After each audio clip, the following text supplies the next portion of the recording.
mañana es importante, pero queremos que disfrutes lo que la vida te ofrece ahora. Por eso hemos preparado Confía Ahora, el carnet que te identifica como afiliado de AFP Confía y te otorga descuentos exclusivos con solo presentarlo en los establecimientos participantes. Comienza a disfrutar ahora por el mañana que tú quieres. AFP Confía.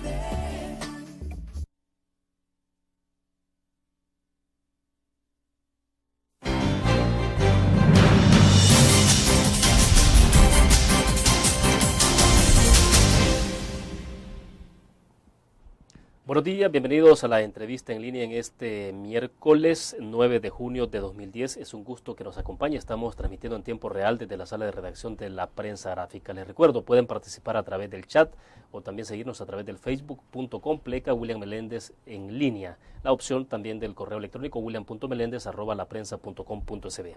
Como ya se está volviendo una norma, cada vez que llueve en El Salvador entra en emergencia. Durante el presente invierno el país ha recibido ya la primera tormenta tropical que afortunadamente, ante una reacción oportuna, el número de vidas no fue tan elevado como en situaciones anteriores. Este mismo día se anuncia la entrada de otro fenómeno natural. Es un escenario como este. En un escenario como este estamos analizando de cuánto hemos hecho por avanzar en la conservación de los recursos, por evitar el deterioro de la flora y la fauna. ¿Es posible revertir estos procesos? Para hablar de estos y otros temas está con nosotros esta mañana en nuestros estudios Germán Rosa Chávez. Él es el ministro de Medio Ambiente, a quien agradecemos su presencia esta mañana. Ministro, es un gusto. Buenos días. Buenos días, William. Es un gusto estar contigo. Bueno, ministro, para comenzar, recuerdo que antes para nuestros agricultores, para la población en general de este país, lluvia era como un sinónimo de vida, de cultivo, de siembra. Ahora lamentablemente estamos en una situación bastante crítica. Cada vez que hay amenaza, bueno, más bien la lluvia ya es una amenaza, y cada vez que hay un temporal o algo, pues hay que establecer emergencias y todo esto. ¿Será que tendremos que acostumbrarnos a vivir con este tipo de situaciones en adelante, ministro? Efectivamente, cuando nosotros asumimos nuestra posición en el gobierno, dijimos que heredábamos un país en una situación de riesgo generalizado. Por lo tanto, que nuestra política ambiental iba a estar enfocada en la reducción de riesgos. Y de hecho, así es como aparece ya en el plan quinquenal, que ya se puede consultar en el sitio de la presidencia. Efectivamente vamos a tener que asumir que esa es una realidad que tenemos. Tenemos un país en una situación de riesgo y tenemos que hacer un esfuerzo enorme para reducir esos riesgos. Nosotros, por nuestra parte, lo que estamos planteando es una política de corto plazo, acciones de corto plazo bajo el Programa Nacional de Reducción de Riesgos y acciones de mediano y largo plazo con otros programas complementarios que están siendo formulados en este momento. Perdón, en el corto plazo tiene que ver con la reacción ante situación concreta de una emergencia. En el corto plazo, en el caso del Ministerio de Medio Ambiente, nuestro rol es generar información y conocimiento. Claro. Entonces, en el corto plazo, lo que estamos haciendo bajo el Programa Nacional de Reducción de Riesgos, que es un programa de 23.5 millones de dólares que ya estamos ejecutando, tenemos varias componentes. La primera, que tiene que ver con el fortalecimiento de la red de monitoreo. Nosotros nos encontramos con una red de monitoreo bastante debilitada. Varias estaciones que teníamos habían sido dañadas, no se habían rehabilitado. Estamos no solo rehabilitando la red, sino expandiéndola significativamente.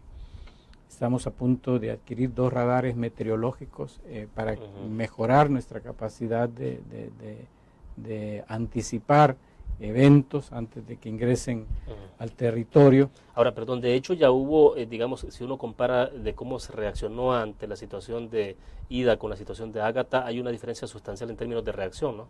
Claro, obviamente no es lo mismo tener la parte de monitoreo como parte del Ministerio de Medio Ambiente, pero desvinculada, que fue la situación que nosotros encontramos.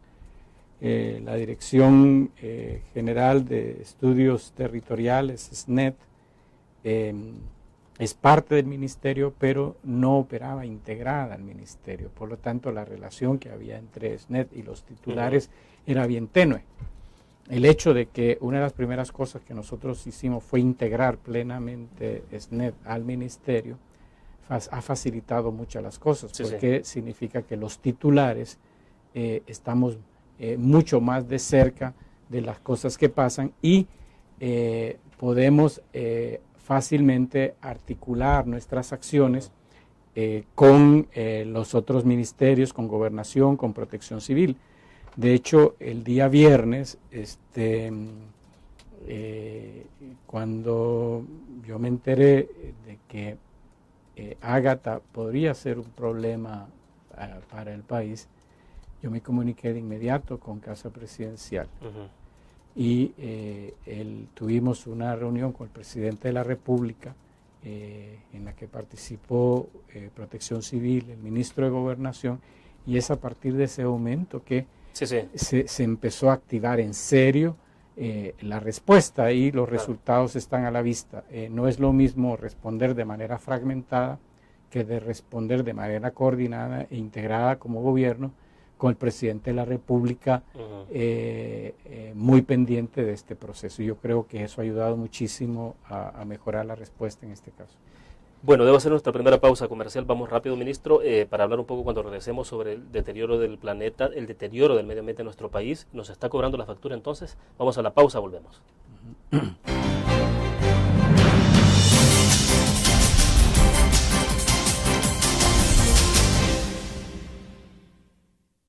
Todos los días salimos a dar lo mejor de nosotros, salimos a dejar el corazón en el trabajo. Cuando hay adversidad, salimos. Cuando no sale el sol, salimos. Así somos los salvadoreños. Ponemos el alma en todo lo que hacemos. Y esta vez también saldremos. Porque saliendo a trabajar es que se sale adelante. ¿Sabías que cada bolsa plástica que tiras a la calle demora más de 400 años en deshacerse?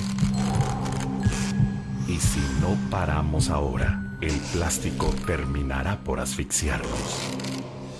Por eso, el azúcar salvadoreña ha cambiado todos sus empaques por plásticos OXO biodegradables que solo demoran 5 años en deshacerse. Una iniciativa para beneficio de nuestro medio ambiente y de todos los salvadoreños.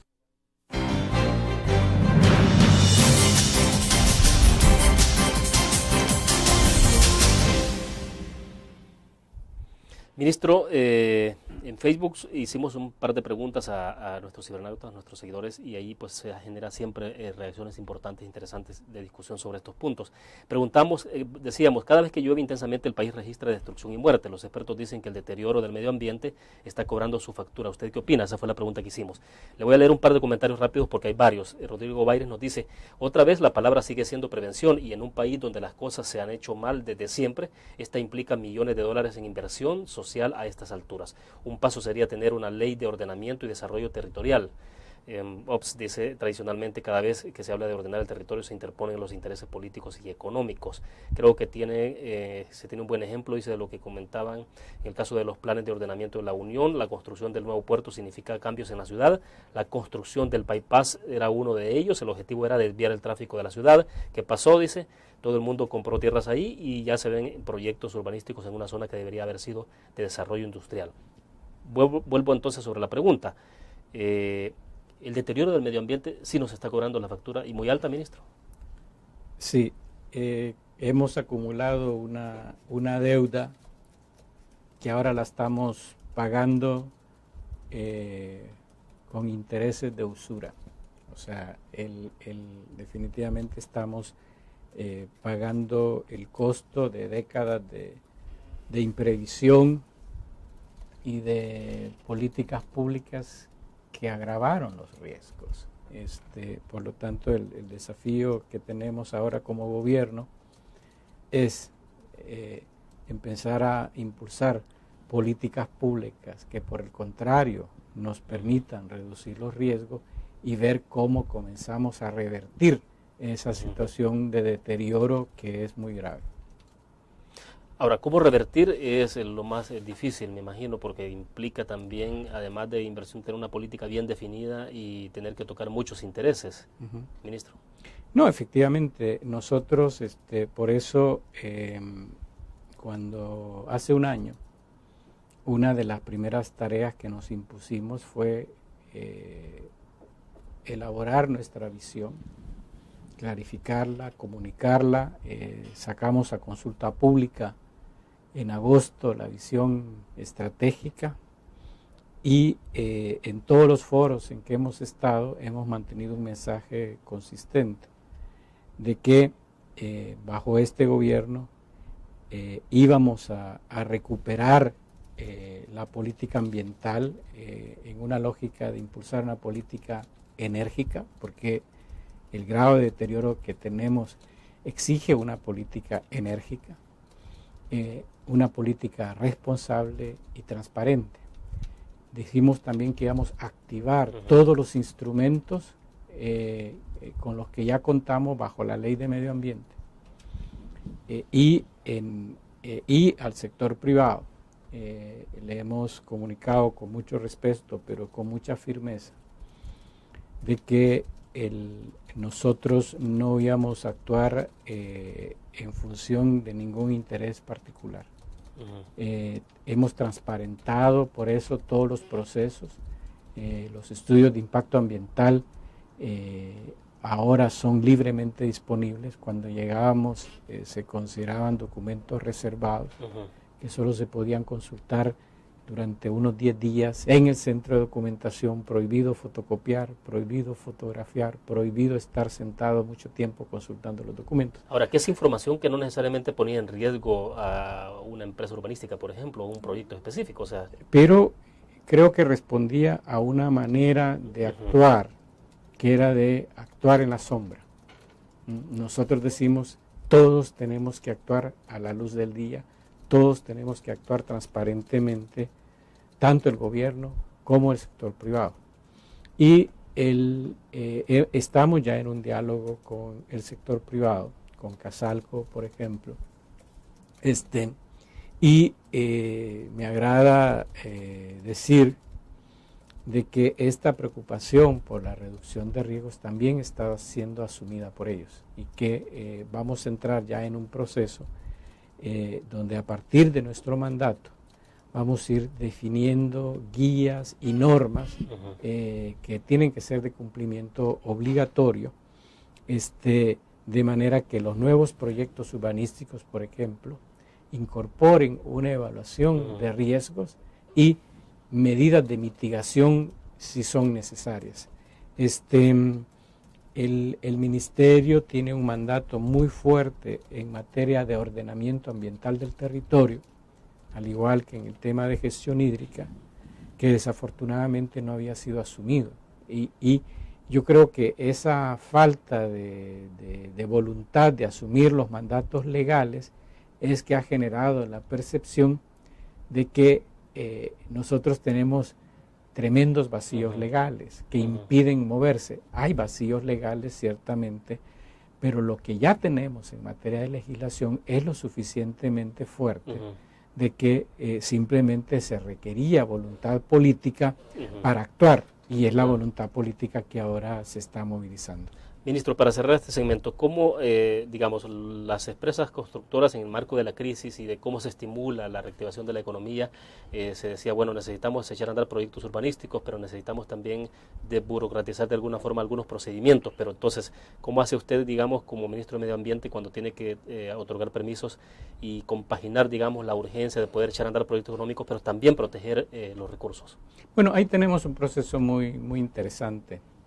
Nosotros hemos establecido una mesa de trabajo entre el Ministerio y Casalco y ya tenemos acuerdos sobre ciertos puntos. Uno de los problemas que hemos tenido en el pasado es que generalmente la documentación que se presenta al Ministerio o está incompleta o está muy pobremente elaborada. Entonces, el acuerdo que tenemos con Casalco es que ellos se van a hacer cargo de verificar con sus agremiados que los proyectos, antes de ingresar al ministerio, cumplen con todos los elementos que tienen que incorporarse en base a una lista de verificación, de manera que si no cumple, pues ellos mismos lo resuelven, de manera que cuando llegue al ministerio, claro, ya tenemos una cosa depurada. Y eso le daría más velocidad entonces. Le daría una extraordinaria velocidad, porque evitaríamos este ir y venir con observaciones, digamos, que es lo que retrasa enormemente los proyectos, todo el proceso de otorgamiento de los permisos. Entonces, vamos avanzando. En el caso del sector público, estamos yendo incluso más allá, y es que en el caso de los proyectos del sector público, lo que estamos haciendo en el ministerio es acompañando los proyectos. Nosotros, por ejemplo, en el caso del Viceministerio de Vivienda, el Viceministerio de Vivienda, antes de adquirir un terreno, pide nuestra evaluación claro, para asegurarse que es un terreno que no tiene una situación excesiva en cuanto a riesgos potenciales. Sí, sí. Y luego nosotros también revisamos los diseños y luego los estudios de impacto ambiental. De alguna manera vamos acompañando el proceso, y eso está recortando extraordinariamente los tiempos de los permisos. Claro. Bueno, vamos a otra pequeña pausa, regresamos con más de la entrevista en línea. Volvemos.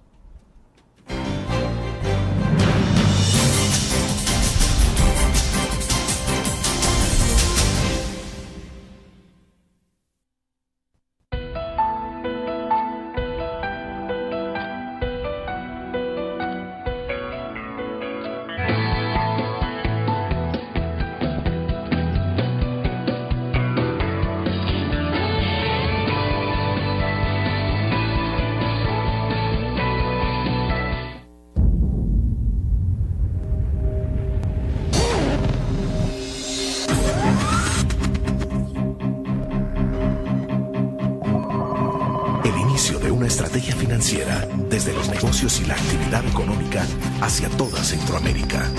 El Economista Regional, una revista especializada donde encuentras el panorama empresarial y los principales movimientos financieros. El Economista, el modelo regional de información económica.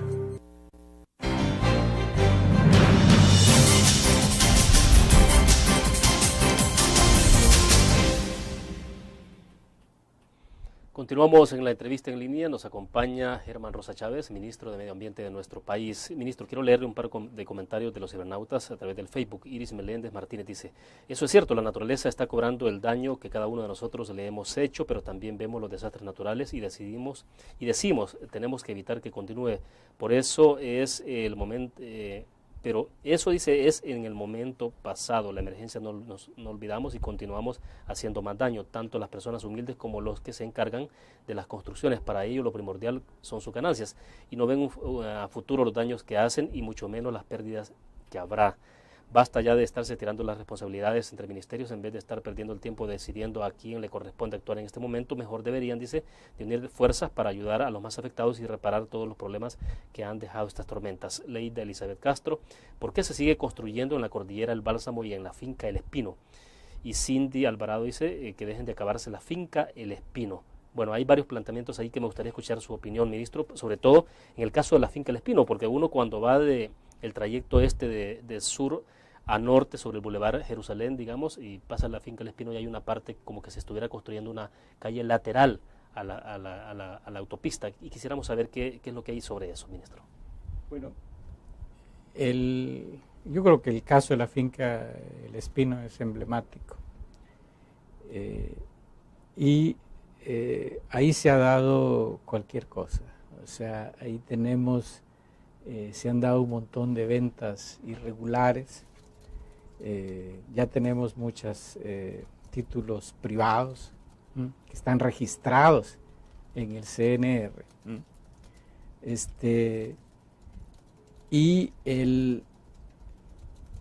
Estamos en una discusión para ver como gobierno qué podemos hacer para evitar que la finca del Despino desaparezca en cuanto a su función fundamental, que es un ecosistema muy particular, clave, además de ser un pulmón, clave para la infiltración de agua, para alimentar los mantos acuíferos, y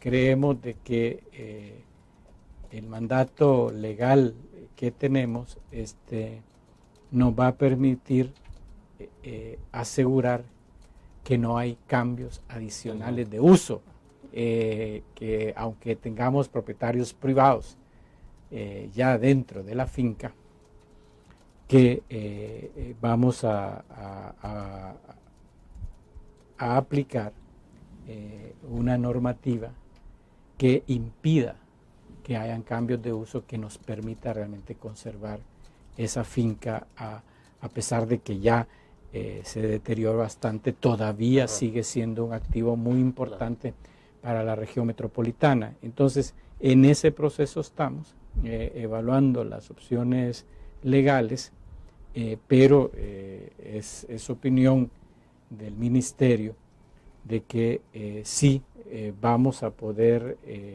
actuar en este sentido. Perdón, ministro, cuando usted habla de una normativa para que impida que haya cambios de uso, se refiere al uso del suelo. Es decir, exacto. Entonces, digamos de que tú puedes tener ahí un terreno que tú compraste fraudulentamente, pero que ahora tenés registrado. Claro.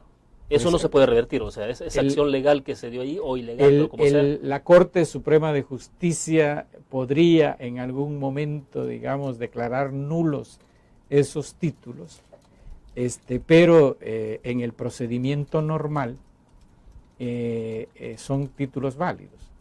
Ajá. Pero lo que sí podemos hacer es establecer una normativa que te impida cambiar el uso del suelo, de tu propiedad, claro, de manera que se mantengan las funciones ecológicas que hoy por hoy está cumpliendo. Porque evidentemente me imagino que algunas personas que adquirieron propiedades en esa zona estaban pensando en establecer ahí un negocio, comercio, urbanizar etcétera, centros o sea, comerciales, etcétera. Yo creo que es como venimos de una herencia de irresponsabilidad, de impunidad, de que podías hacer cualquier cosa. Yo creo que mucha gente efectivamente hizo esas transacciones pensando que iban a hacer el negocio de su vida.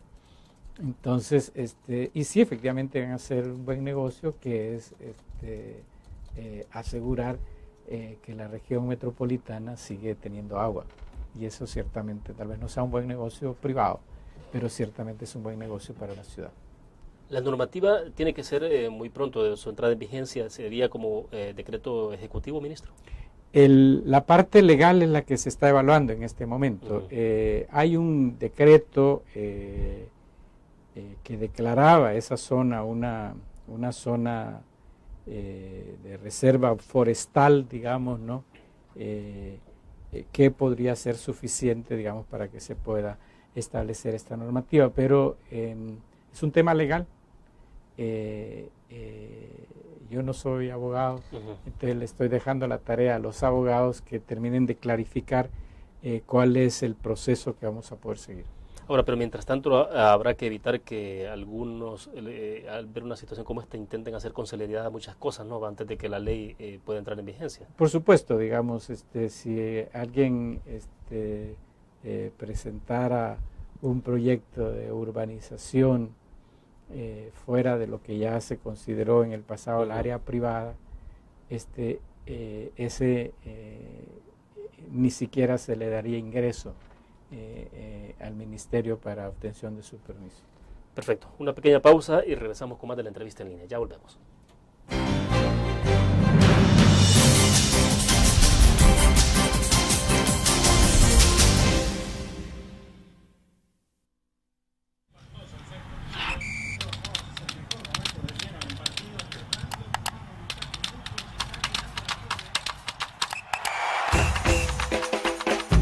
La emoción del deporte está en www.elgráfico.com. Ingresa al nuevo escenario deportivo y descubrí toda la pasión del deporte. Fotos, videos, fichas y resultados de las mejores ligas del mundo. Elgráfico.com. Conectados por deporte. Blur. La revista más innovadora y moderna de todos los tiempos. Única en su estilo, creativa. Un espacio exclusivo y reservado de entretenimiento y diversión, llevada al máximo. Blur. Time Out, Movie, lo mejor de la cartelera. Art. Shopping, la guía de la moda. Go, viajes cortos fuera de la ciudad. Blur.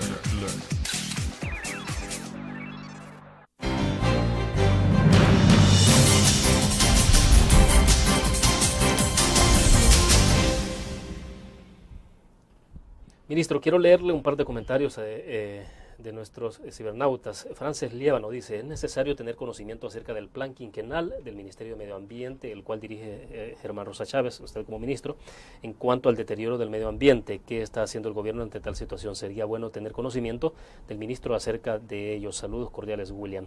Y Eva Linares Alfaro dice: se deben ejecutar políticas educativas, en primer lugar con los niños y jóvenes, luego con los adultos, impulsar campañas verdes en las comunidades, empresas y el trabajo, y tomar el tema con mucha responsabilidad.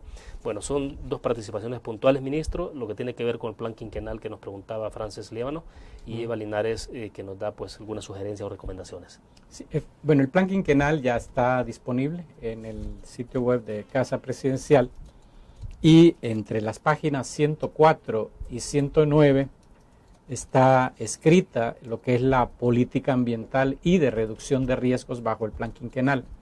Eso también próximamente ya estará disponible en el sitio del ministerio. Es interesante que no hablamos solo de política ambiental, sino que hablamos de política ambiental y de reducción de riesgos, porque para nosotros el cambio fundamental de enfoque que le hemos dado a la política ambiental tiene que ver con este enfoque de reducción de riesgos.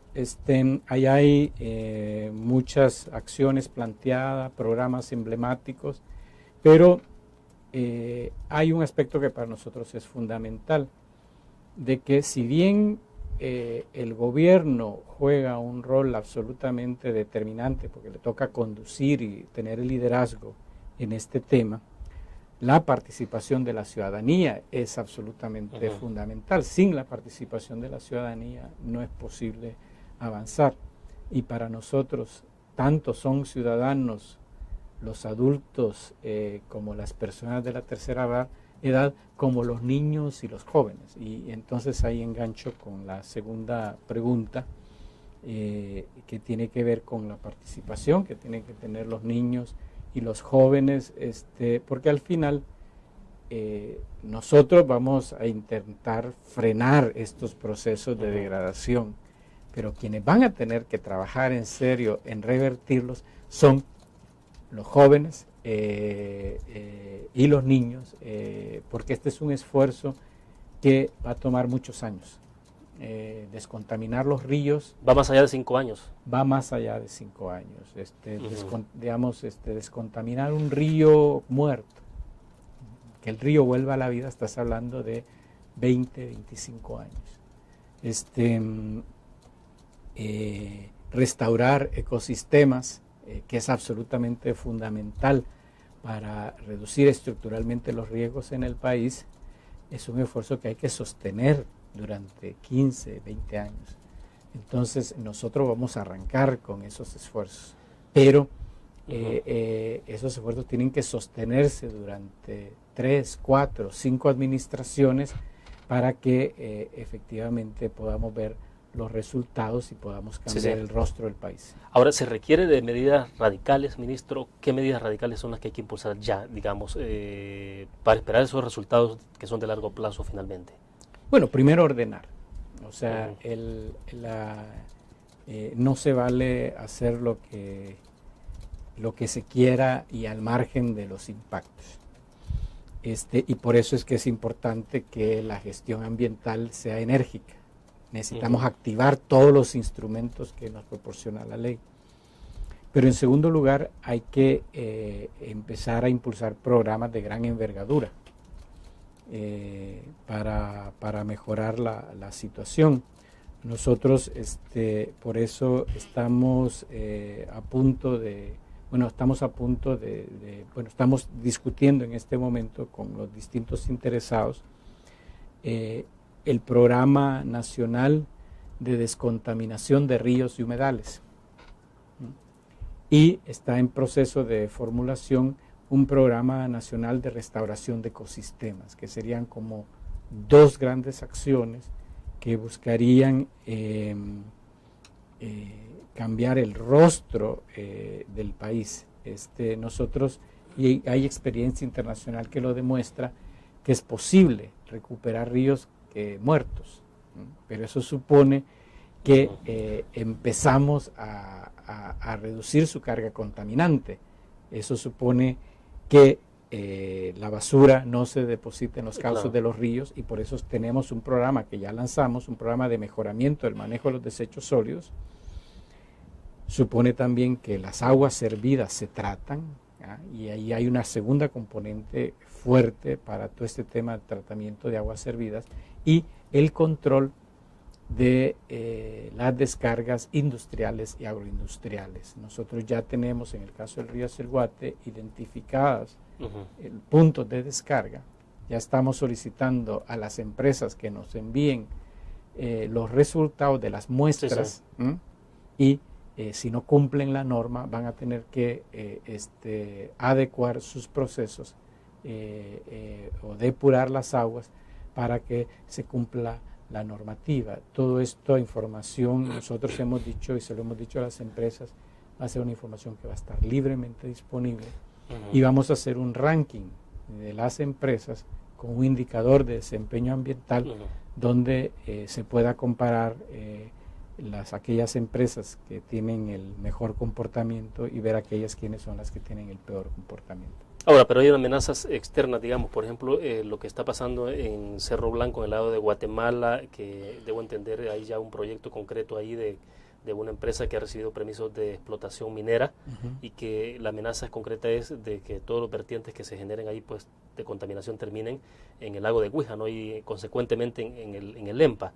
¿Qué se está haciendo en ese caso concreto? Debo entender que esto es en el efecto directo sobre la influencia del trifinio, ¿no? Hay una comisión binacional que se ha establecido entre Guatemala y El Salvador, y el caso de la minería, de la actividad minera, es uno de los temas que está en la agenda de trabajo conjunto.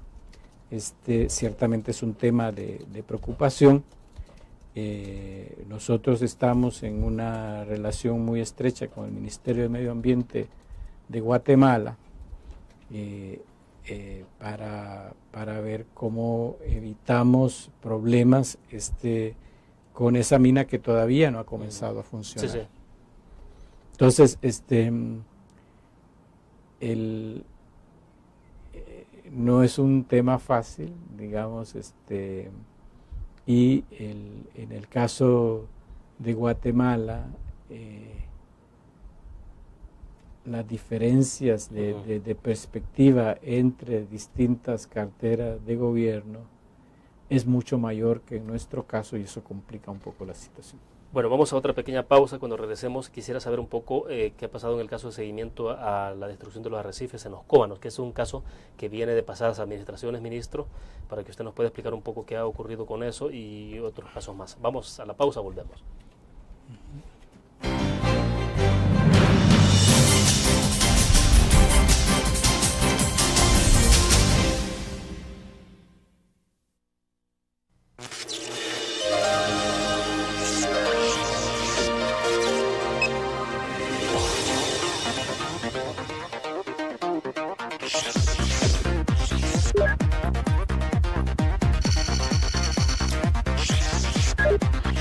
Estimulamos tus sentidos para que leas, veas, escuches e interactúes con la verdad. LPG Multimedia.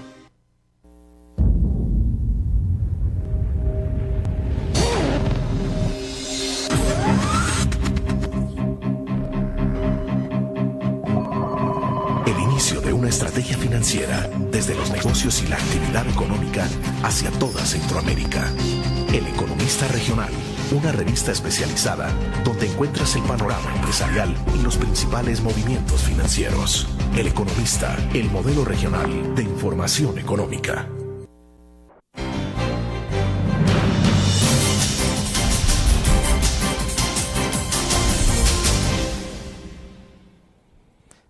Bueno, estamos al cierre de la entrevista, ministro. Hay un comentario bastante extenso de Jaime Escobar, pero se lo voy a leer porque me parece sumamente importante. Dice él: cuando se viaja por Centroamérica, por tierra, podemos ver la deforestación que se vive en Honduras, Nicaragua y mayormente El Salvador. En cambio, Costa Rica notablemente parecería que se entra a un territorio muy boscoso.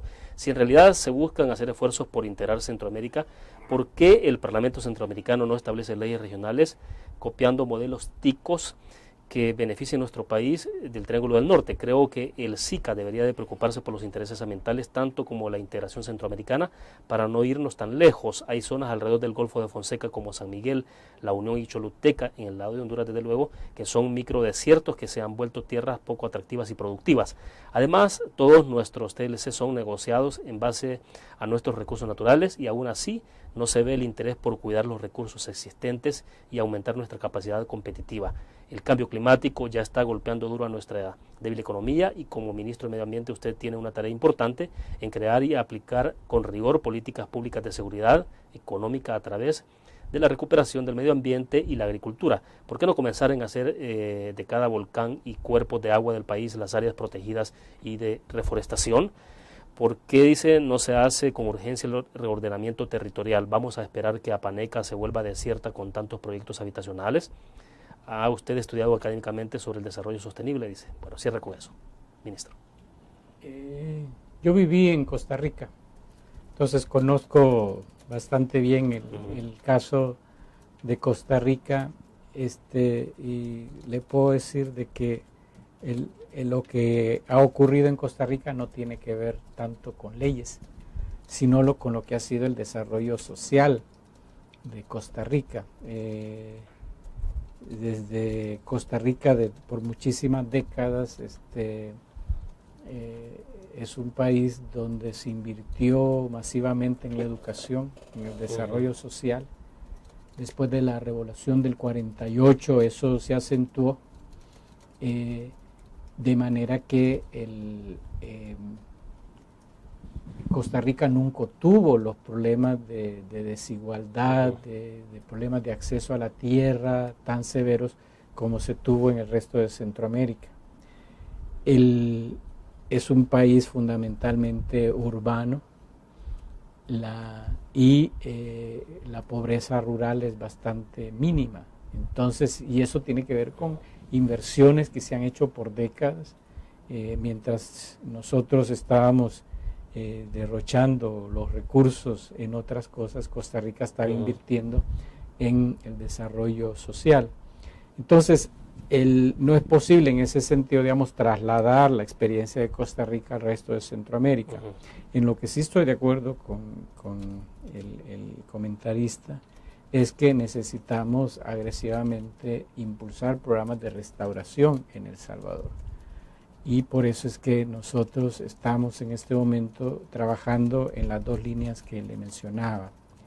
La restauración de ecosistemas acuáticos, que esa es una iniciativa que va a arrancar a corto plazo, y un esfuerzo muy ambicioso de restauración de otros ecosistemas, incluyendo ecosistemas forestales. Sí, sí. Porque para nosotros efectivamente la única manera de que vamos a poder reducir los riesgos de manera sustantiva en el país es justamente impulsando esos programas de restauración. Ahora quisiera saber sobre el caso concreto de Montecristo. ¿Qué es lo que ha pasado finalmente? Hubo una publicación de un rotativo de este país el pasado fin de semana, ministro, que cuestionaba, digamos, alguna decisión que se había tomado sobre el caso concreto. Y la otra es sobre el caso de destrucción de los arrecifes de coral en los Cómanos, con la construcción que se hizo en algún momento, o intento de construcción de un pequeño puerto artesanal en ese lugar.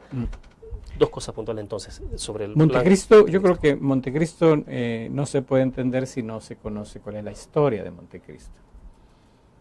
El parque de Montecristo tiene su origen en un esfuerzo que se hizo desde los años 70, cuando frente a la preocupación por los desbordamientos del río San José que amenazaban la ciudad de Metapán, el Estado compró una parte de una hacienda ganadera que en su mayor parte tenía pastizales degradados, y ahí comenzó un proceso de restauración, el primer gran esfuerzo de restauración que se hizo en el país, y quizás el único que se ha hecho, digamos, a una escala de ese nivel, es justamente lo que se hizo ahí.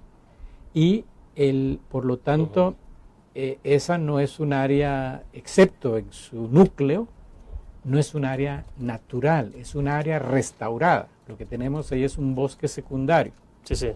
Y las familias que tenemos ahí son descendientes de los colonos originales de esa hacienda. Entonces, cuando nosotros asumimos la conducción del ministerio, nos encontrábamos que había una situación de mucha polarización entre las autoridades del parque y la alcaldía de Metapán. Sí, sí. Y obviamente entre las autoridades del parque y las comunidades descendientes de los colonos, que por los demás con muchos problemas, niños con retraso de talla, etcétera. Entonces, lo que nosotros, desde nuestra perspectiva, y en el caso mío en particular, yo he estudiado estos temas por muchos años, y yo estoy absolutamente convencido de que en este país la única manera de conservar y restaurar los recursos es con la participación de la gente. Entonces, y nosotros ¿qué se hizo con los colonos entonces? Nosotros lo que estamos diciendo es que los colonos ya estaban, ya estaban ahí.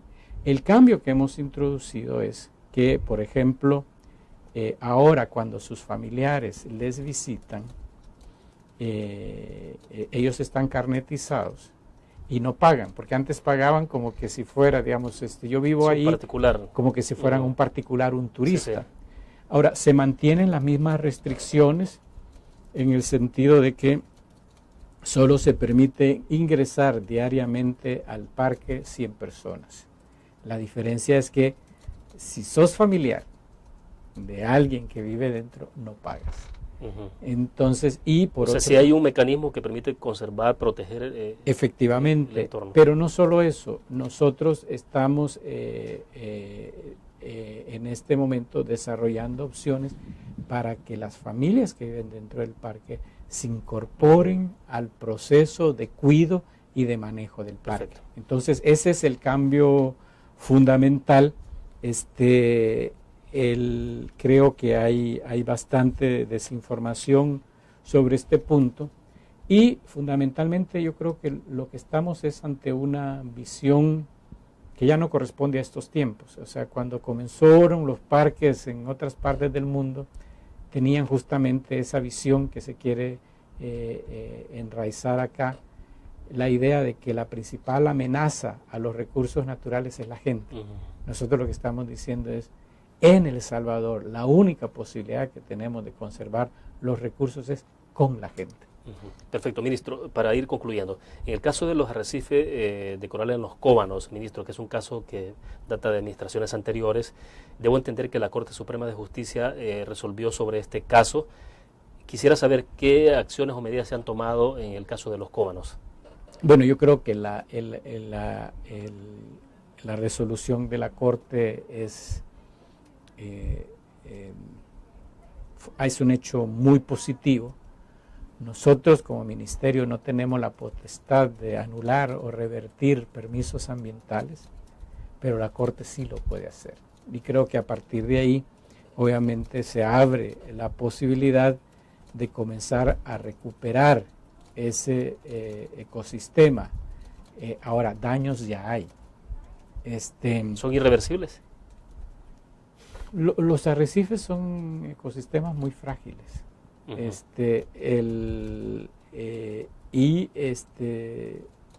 algunos daños son irreversibles, otros daños se pueden recuperar muy lentamente. Lo importante, creo yo, es que la Corte ha mandado una señal muy positiva en el sentido de decir bien, es posible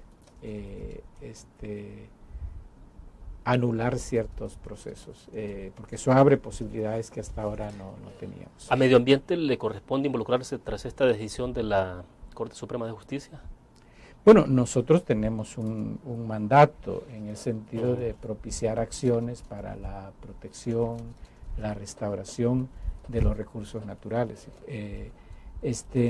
Eso no significa que nosotros tengamos que desarrollar directamente las acciones, pero obviamente nosotros sí tenemos un mandato muy fuerte en ese sentido. ¿Qué medidas se puede esperar entonces respecto de eso? Bueno,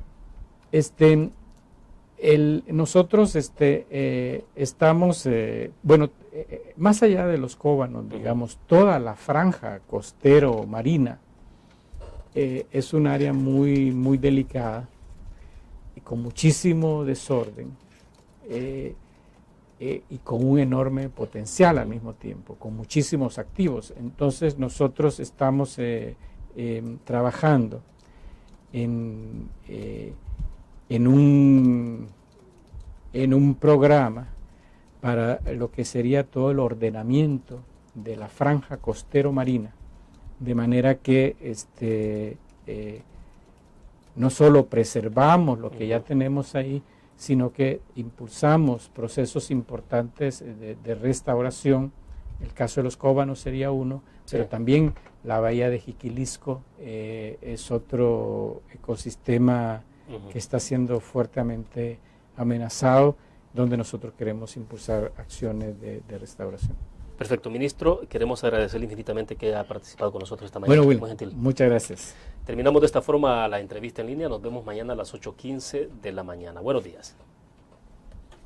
Excelente.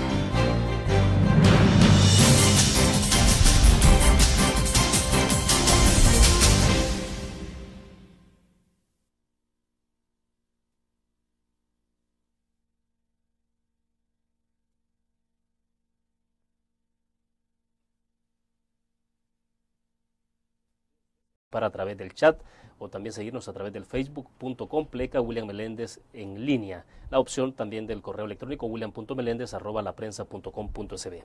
Como ya se está volviendo una norma, cada vez que llueve en El Salvador entra en emergencia. Durante el presente invierno el país ha recibido ya la primera tormenta tropical que afortunadamente, ante una reacción oportuna, el número de vidas no fue tan elevado como en situaciones anteriores. Este mismo día se anuncia la entrada de otro fenómeno natural. Es un escenario como En un escenario como este estamos analizando cuánto hemos hecho por avanzar en la conservación de los recursos, por evitar el deterioro de la flora y la fauna. ¿Es posible revertir estos procesos? Para hablar de estos y otros temas está con nosotros esta mañana en nuestros estudios Germán Rosa Chávez. Él es el ministro de Medio Ambiente, a quien agradecemos su presencia esta mañana. Ministro, es un gusto. Buenos días. Buenos días, William. Es un gusto estar contigo. Bueno, ministro, para comenzar, recuerdo que antes para nuestros agricultores, para la población en general de este país, lluvia era como un sinónimo de vida, de cultivo, de siembra. Ahora lamentablemente estamos en una situación bastante crítica cada vez que hay amenaza, bueno, más bien la lluvia. Corto plazo, acciones de corto plazo bajo el Programa Nacional de Reducción de Riesgos y acciones de mediano y largo plazo con otros programas complementarios que están siendo formulados en este momento. Perdón, en el corto plazo tiene que ver con la reacción ante situación concreta de una emergencia. En el corto plazo, en el caso del Ministerio de Medio Ambiente, nuestro rol es generar información y conocimiento. Claro. Entonces, en el corto plazo, lo que estamos haciendo bajo el Programa Nacional de Reducción de Riesgos, que es un programa de 23.5 millones de dólares que ya estamos ejecutando, tenemos varias componentes. La primera que tiene que ver con el fortalecimiento de la red de monitoreo. Nosotros nos encontramos con una red de monitoreo bastante debilitada. Varias estaciones que teníamos habían sido dañadas, no se habían rehabilitado estamos no solo rehabilitando la red, sino expandiendo. Ya es una amenaza y cada vez que hay un temporal o algo, pues hay que establecer emergencias y todo esto. ¿Será que tendremos que acostumbrarnos a vivir con este tipo de situaciones en adelante, ministro? Efectivamente, cuando nosotros asumimos nuestra posición en el gobierno, dijimos que heredábamos un país en una situación de riesgo generalizado y por lo tanto que nuestra política ambiental iba a estar enfocada en la reducción de riesgos. Y de hecho así es como aparece ya en el plan quinquenal, que ya se puede consultar en el sitio de la presidencia. Efectivamente vamos a tener que asumir que esa es una realidad que tenemos. Tenemos un país en una situación de riesgo y tenemos que hacer un esfuerzo enorme para reducir esos riesgos. Nosotros, por nuestra parte, lo que estamos planteando es una política de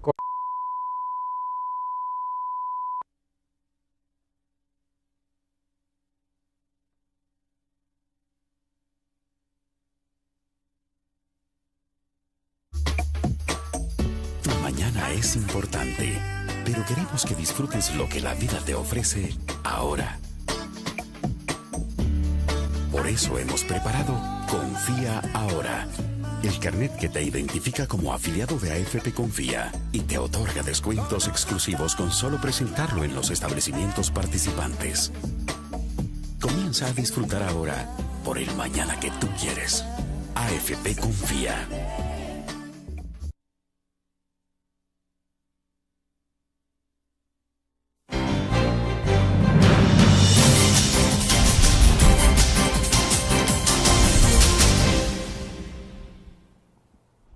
Buenos días, bienvenidos a la entrevista en línea en este miércoles 9 de junio de 2010. Es un gusto que nos acompañe. Estamos transmitiendo en tiempo real desde la sala de redacción de la prensa gráfica. Les recuerdo, pueden participar. Significativamente, estamos a punto de adquirir 2 radares meteorológicos para mejorar nuestra capacidad de anticipar eventos antes de que ingresen al territorio. Ahora, perdón, de hecho ya hubo, digamos, si uno compara de cómo se reaccionó ante la situación de Ida con la situación de Ágata, hay una diferencia sustancial en términos de reacción, ¿no?